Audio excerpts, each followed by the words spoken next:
예, 특별히 나오는 부분들이 계시가 가지고 있는 모순적 성격 이 부분들이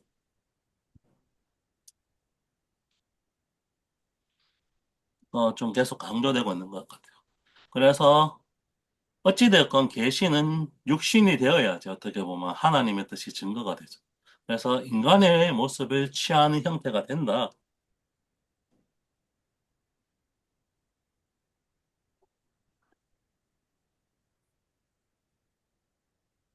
그런데 그렇게만 인간이 이해할 수 있는 종교적 원리 이렇게만 되면 계시가 아니라 인간적 종교가 될 수밖에 없죠. 그렇기 때문에 인간이 설계하는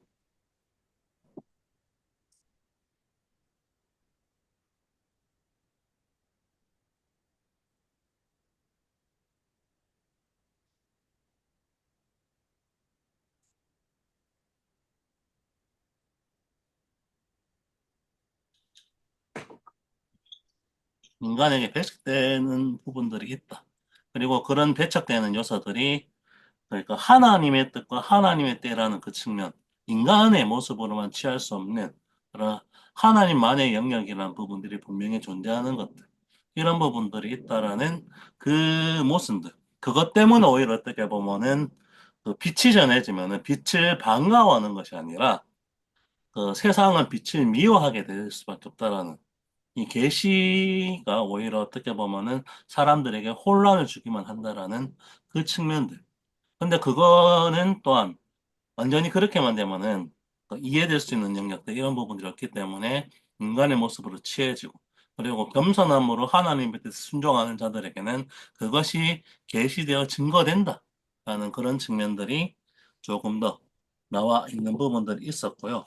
그리고 이 그거 하나님의 그리고 그런 계시의 증거나 이런 부분들은 항상 하나님의 때에 순종하려는 예수님의 음성과 관련되어서 나타나게 되는데 그런 하나님의 때에 일어나게 될 기적적 사건, 그리고 그런 새로운 역사, 특히 이 초막절과 관련을 해서 나타나게 되는 종말론적 기대감으로 나타나는 성령의 역사라고 하는 전적인 새로운 사건은 십자가라는 사건을 항상 예수님의 때를 십자가의 종말 이후에 취하게 될 그 이후의 사건으로 계속 기록되어서 그때가 아직은 이르지 못했다라는 측면에서 그 전적인 새로움의 측면들은 예수님의 죽음으로부터 나온다라는 부분들을 좀 이야기하고 있는 것 같아요.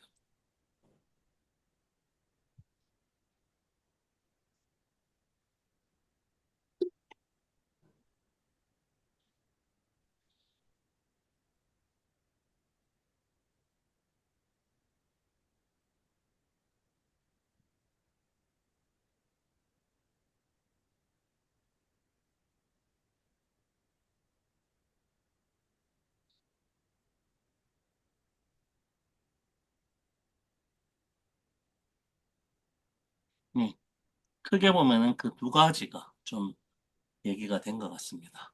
예, 같이 좀 얘기를 좀 해보면 좋을 것 같습니다.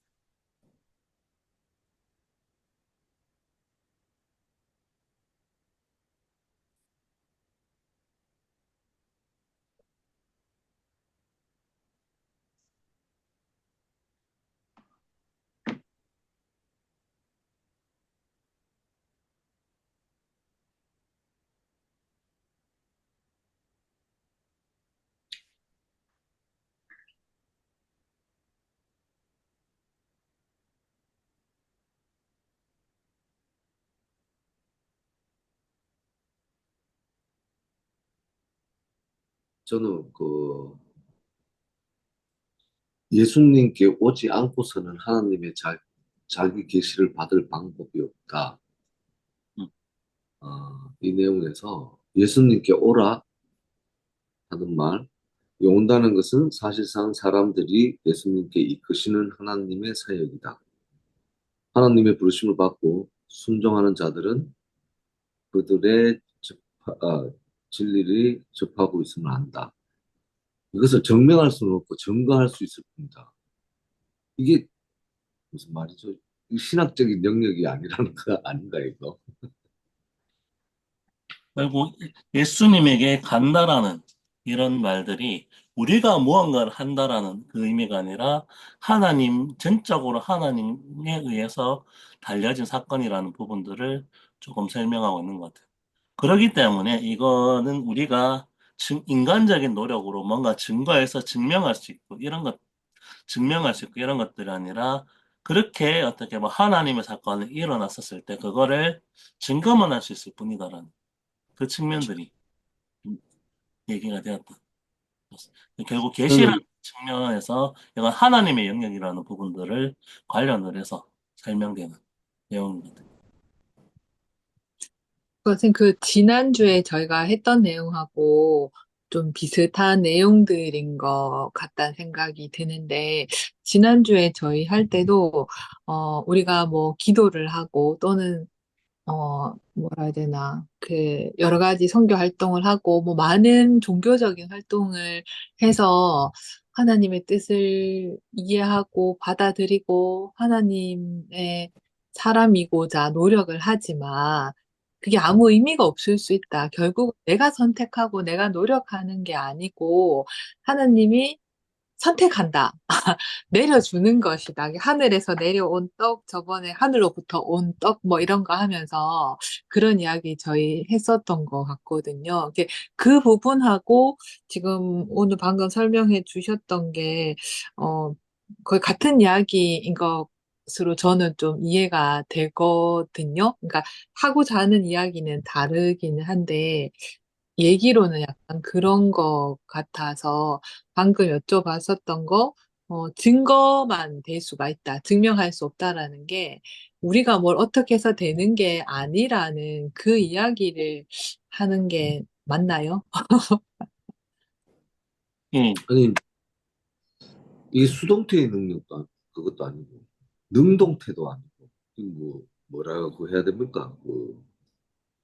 오로지 하나님만의 이끄는 그 힘으로만이 음, 갈 수 있는 뭐 인간의 어떤 능력이 아니고 우리의 어떤 말의 능력도 아니고 능력이란 있을 수 없고 뭐 이런 내용은 지금은 알아듣겠지만 그 시대에 그런 내용들이 나왔다면 당연히 이해 못하지 않을까 싶어요.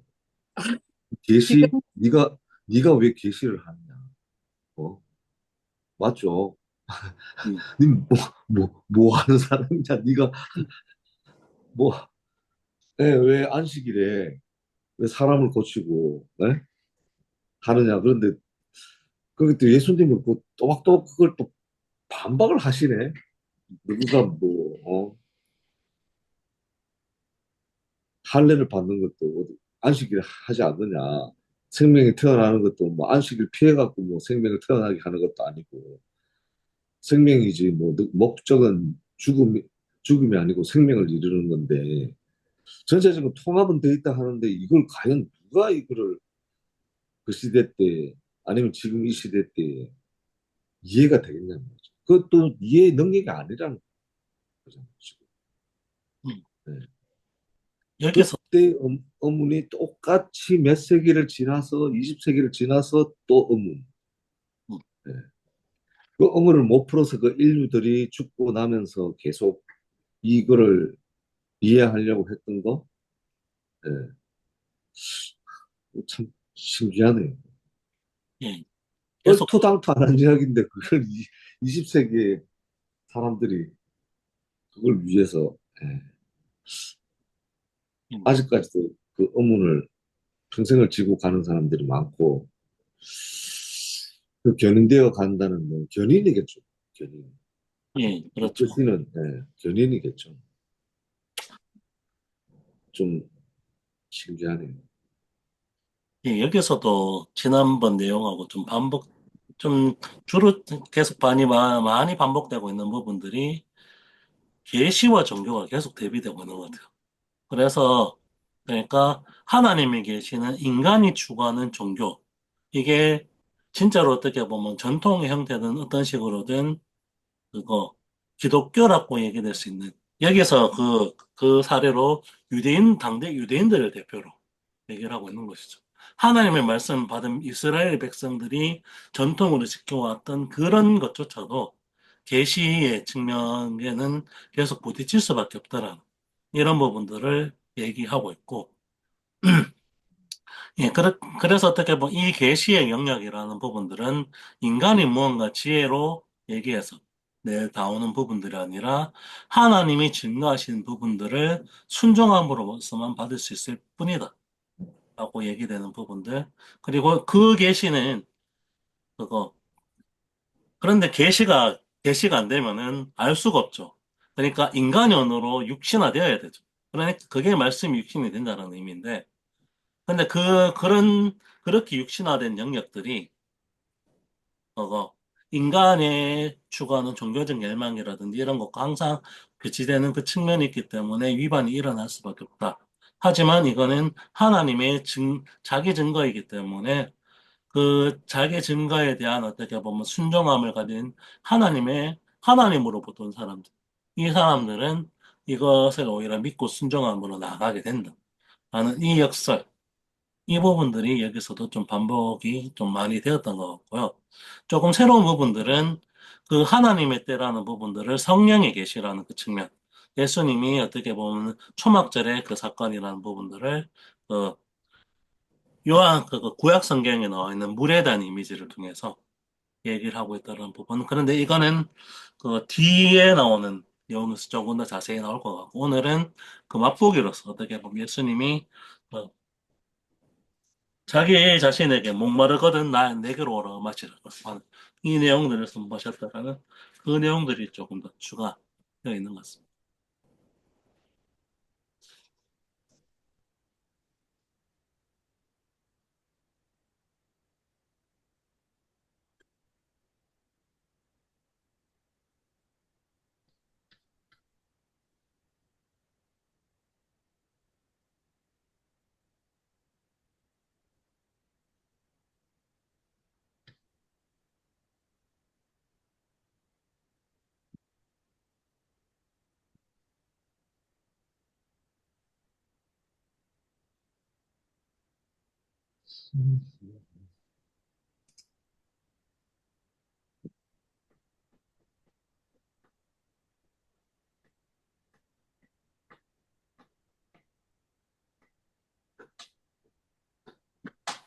그 말씀하신 것처럼 계속해서 계시라고 하는 주제를 여기서 강조하고 있는 것 같습니다.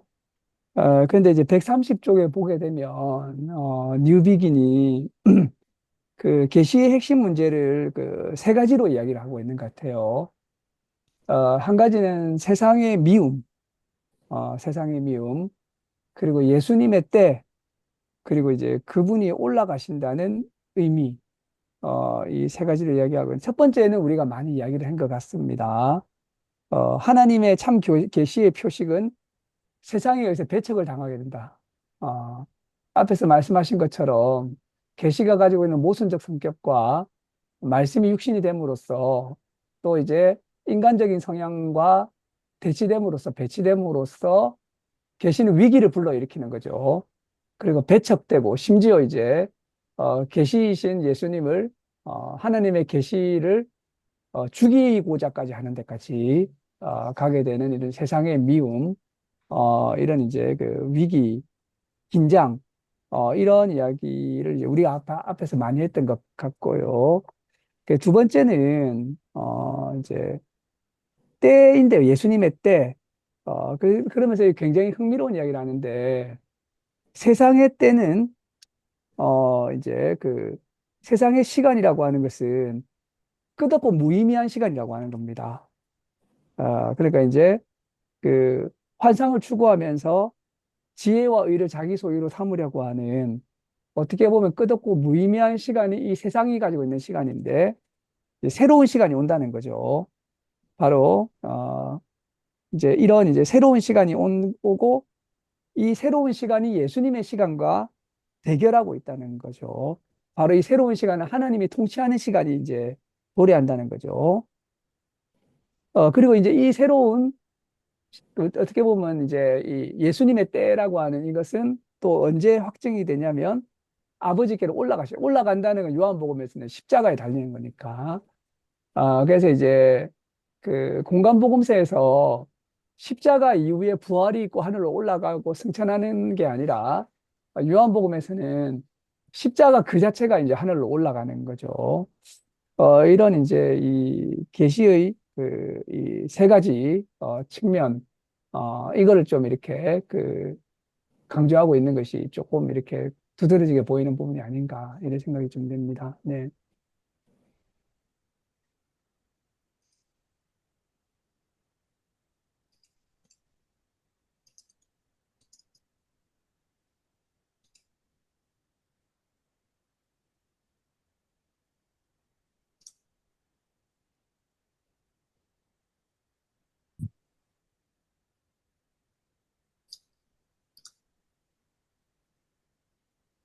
예.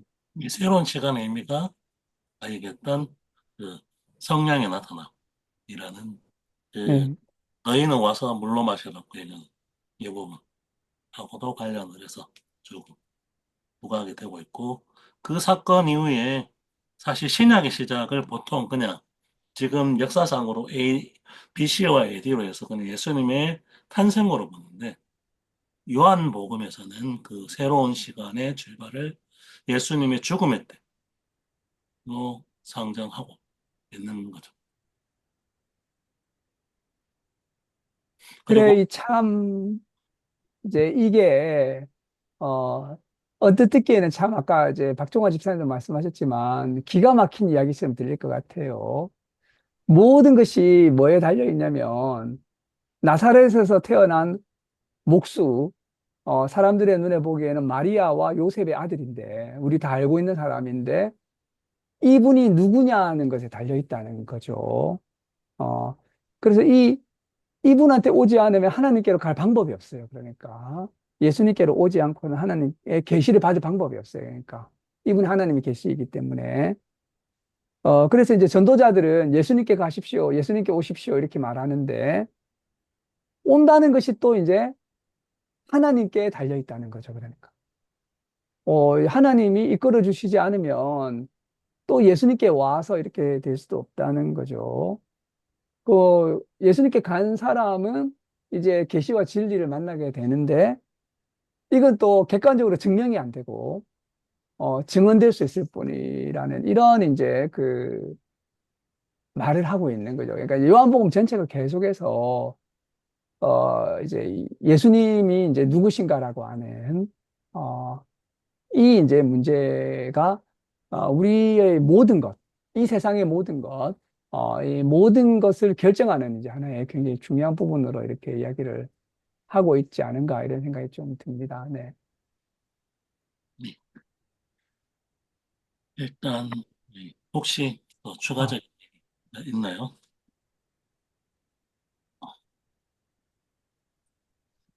예, 네, 없습니다.